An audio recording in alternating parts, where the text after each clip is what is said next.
Aujourd'hui, le Culturel 2.0 baigne dans le jazz avec le quintet de Sylvain Cossette. Bonjour Sylvain, bienvenue. Bonjour, bonjour, merci Bonjour, beaucoup. Sylvain. Alors, il y a eu Bonjour. il y a quelques jours un lancement, mais un peu original, même beaucoup. Alors, comment ça s'est passé? C'était à quel moment? Puis c'était où déjà? Ben, ça s'est très bien passé. C'était samedi le 10 juin dernier. Donc, voilà, c'était à l'espace Wilder. Dans le fond, c'est dans l'Agora de la danse. Donc, ils Exact. ont différentes salles. C'était un endroit peut-être moins habituel pour écouter du jazz, Mhm. mais c'est justement, c'était un peu le but, c'était de sortir le jazz de ses sentiers habituels. Puis, c'est ça, il y avait une portion vidéo, dans le fond. Voilà, là, vous voyez la pochette. Ah, Justement. Mais à l'intérieur de cette pochette-là, en fait, je tenais absolument à ce que chaque personne ait un disque. Donc, des fois, il faut acheter le disque, mais moi, je le fournissais avec le prix d'entrée. Parce que ah, là, vous avez montré la pochette tantôt, mais quand on ouvre la pochette, il y a ouais. quand même 6 côtés qui se déploient. Puis, il y a les titres de pièces ici, puis sur chaque titre de pièce, il y a comme un surtitre. Donc, une pièce couleur d'automne, à faire l'écoute en septembre en contemplant la nature en Estrie. Donc, il y a un surtitre qui explique un peu le contexte Ouais. de création ou le contexte d'écoute. Puis, où est-ce qu'on était? Il y avait des grands murs blancs, il y avait plein d'espace. Donc, j'ai demandé à deux artistes de faire de concevoir des vidéos qui mettaient comme en image le surtitre de chaque pièce. Donc, nous, on jouait au centre, puis de chaque côté, il y avait des projections qui mettaient justement, qui exprimaient le surtitre dans le disque. Donc, il y avait la vidéo, puis il y avait la performance en même temps. Voilà. OK. Le, le disque, ça s'appelle Second cycle. Oui. Parle-nous de tes musiciens, parce que vous bien les nommer. Ben oui, c'est ça. Donc, les musiciens là-dessus, il y a Bruno Lamarche au saxophone, Alexandre Côté au saxophone, Sébastien Pellerin à la basse et à la contrebasse, et puis Alain Bourgeois à la batterie. C'est tous des gens, surtout les deux saxophonistes, ça fait longtemps qu'on travaille ensemble. Comme vous avez dit, c'est le second cycle parce qu'il y a eu un premier disque avant, mais ça fait tellement longtemps que, dans le fond, on était vraiment content de pouvoir reprendre, de retravailler ensemble là, sur cette musique-là, dans cette formation-là. Ça a été l'occasion aussi de partir d'une nouvelle compagnie. Et ça, je trouve ça plutôt chouette. Oui, mais en fait, vous avez reçu des gens d'Albertine en 5 ans dans des entrevues précédentes. Donc, on a fait avec Nathalie Deschamps et Catherine Saint-Arnaud la compagnie qui s'appelle les productions du 10 avril. Notre projet principal, c'est la création d'Albertine en 5 ans, qui a pris quand même un certain temps. En fait, c'est parti d'une boutade un peu là, durant la pandémie, quand tout le monde se plaignait qu'il n'y avait pas de travail et tout et tout. Donc, on a dit, bon, ben, allons-y, faites quelque chose. Donc, j'ai dit aux deux filles de faire un projet, puis ils m'ont dit à moi de faire un projet. Donc, on s'est mis au défi de faire quelque chose. Ça a donné le spectacle d'Albertine en 5 ans. On est très, très, très contents. On a créé une structure pour créer une structure de compagnie pour pouvoir engager les gens, gérer les contrats. Donc, ça a mis sur pied les productions du 10 avril. Puis moi, j'avais fait un disque il y a plusieurs années, ce disque-là ici, mais qui est plus ou moins disponible, qui est un peu disponible sur Apple Music, mais c'est pas tellement facile. Donc, on a créé une autre compagnie pour produire ce disque-là, puis on va racheter ce disque-là qui va sortir au mois de septembre.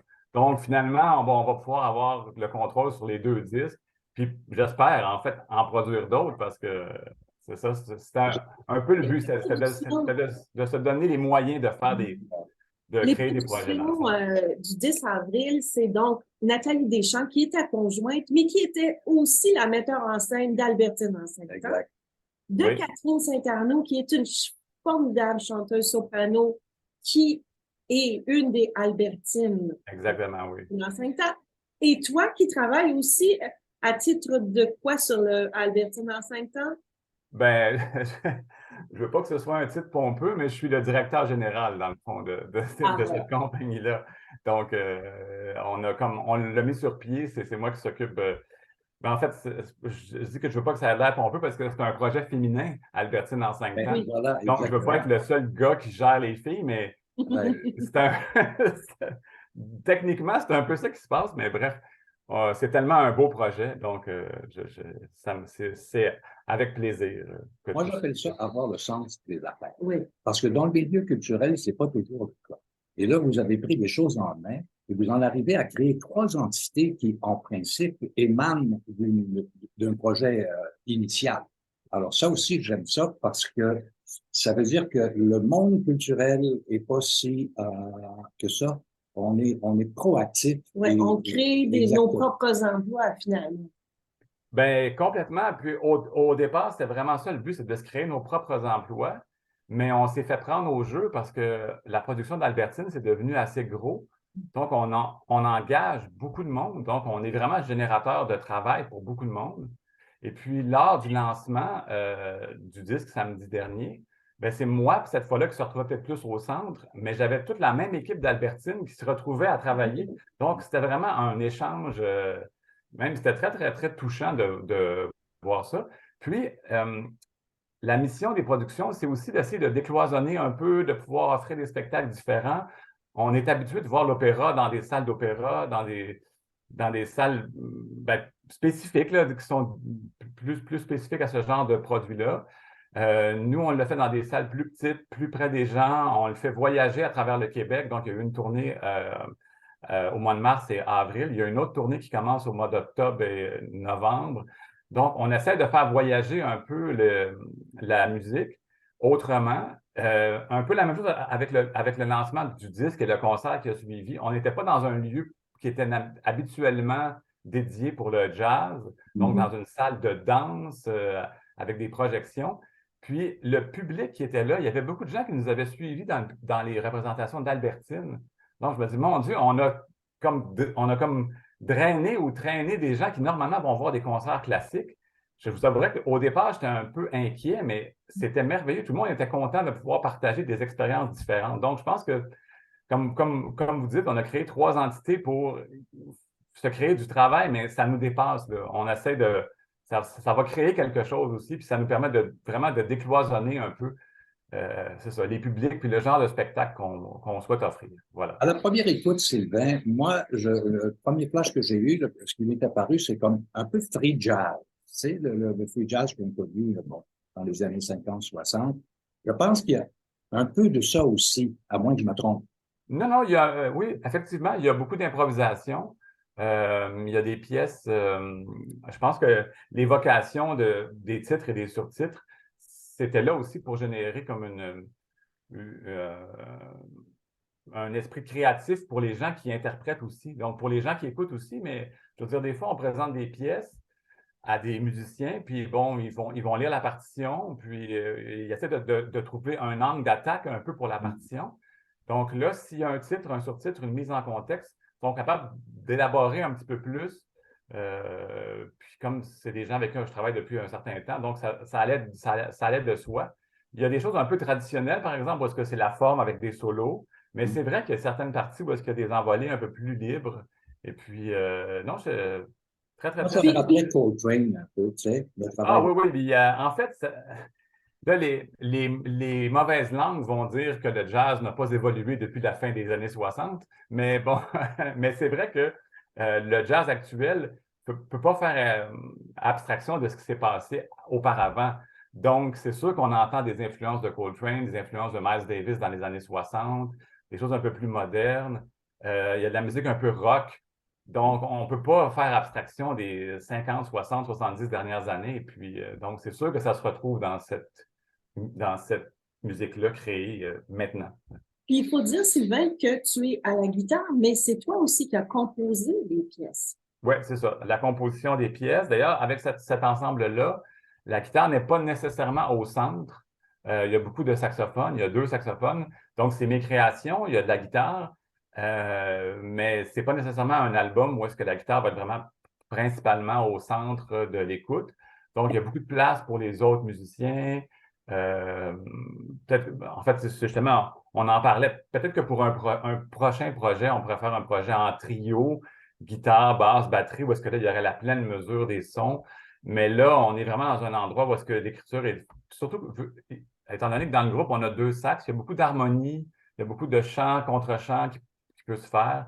Donc, des fois, c'est des harmonies à 3, des fois, c'est des contrepoints à 3. Donc, c'est vraiment comme, moi, je trouve ça super intéressant de pouvoir créer pour, pas nécessairement une seule voix, mais pour un ensemble de voix et puis les amalgamer ensemble. Ça fait que la guitare se retrouve au centre, dans le flow, mais pas nécessairement au centre, mais ça me plaît très bien. Il n'y a pas de problème avec ça. Et Sylvain, où peut-on se procurer cet album?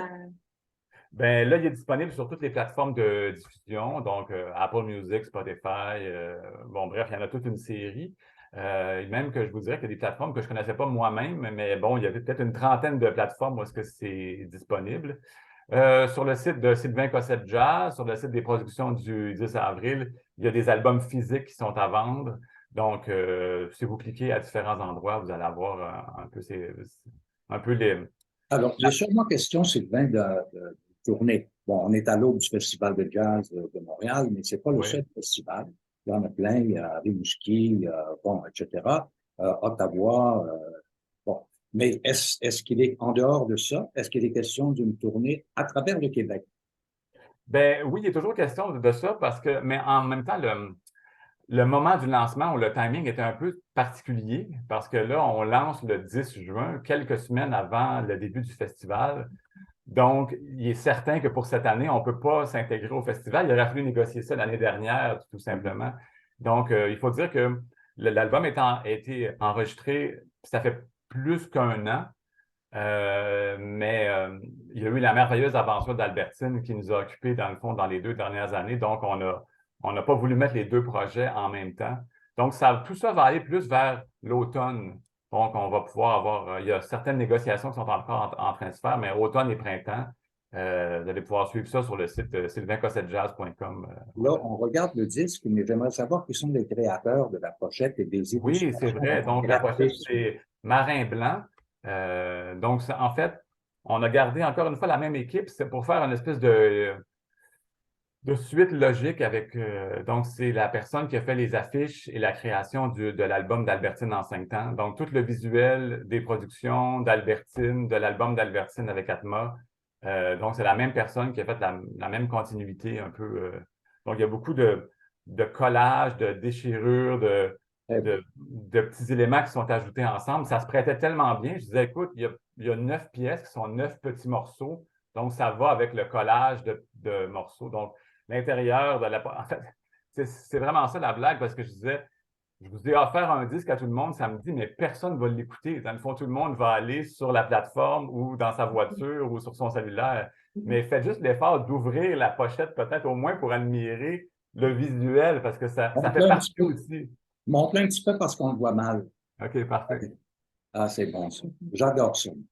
C'est ça. Donc, ça faisait partie aussi du concept visuel, vidéo, musical, un peu pour essayer d'expliquer un peu ou d'exprimer un peu, c'est ça, ce qui se passe voilà, dans la musique ou dans la création. Sylvain, tu es un gars occupé parce qu'en plus d'Albertine en 5 temps, donc on a parlé, en plus de ce second cycle Quintet Sylvain Cossette, tu enseignes des arrangements guitare, ensemble populaire et jazz au Cégep Marie-Victorin. C'est toujours le cas?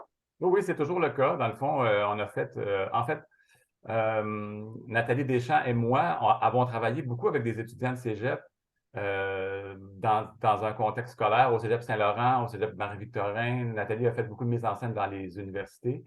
On a toujours été occupés à des projets où est-ce qu'elle fait la mise en scène, moi je fais les arrangements de ces choses-là. Là, depuis quelques années, nos projets deviennent visibles au grand public. Mais pour nous, c'est la suite logique de travailler avec des productions d'opéra, de travailler sur des disques. Là, vous parlez de l'enseignement. J'ai écrit un livre aussi pour l'enseignement. Bref, on est occupé depuis longtemps, mais là, ça devient une partie visible au grand public. Voilà. C'est une très, très belle initiative, franchement. Moi, à l'écoute ce matin, et toi à l'écoute tout à l'heure, on va, c'est en boucle, ça se passe. C'est vraiment un très beau travail. Moi, j'adore le jazz et j'adore ce style. Votre approche est vraiment originale et authentique. Alors, Merci bravo, beaucoup. Sylvain Cossette. Merci beaucoup. Et longue vie aux productions du 10 avril et à tous vos projets. Bonne Ben, chance merci beaucoup, pour merci projet, beaucoup. Nathalie. On va essayer En fait, le but, c'était vraiment, comme là, c'est un album jazz. Mhm. On dirait que les productions sont dédiées à l'opéra, puis la maison de disques aux productions peut-être plus jazz, mais on a d'autres projets là, qui s'en viennent pour les deux entités, donc il va vraiment faire l'amalgame des styles différents. Donc voilà, c'est à suivre. Vive la polyvalence. Ouais. Merci beaucoup, Sylvain. Merci, Sylvain. Merci beaucoup. À Bonne bientôt. journée.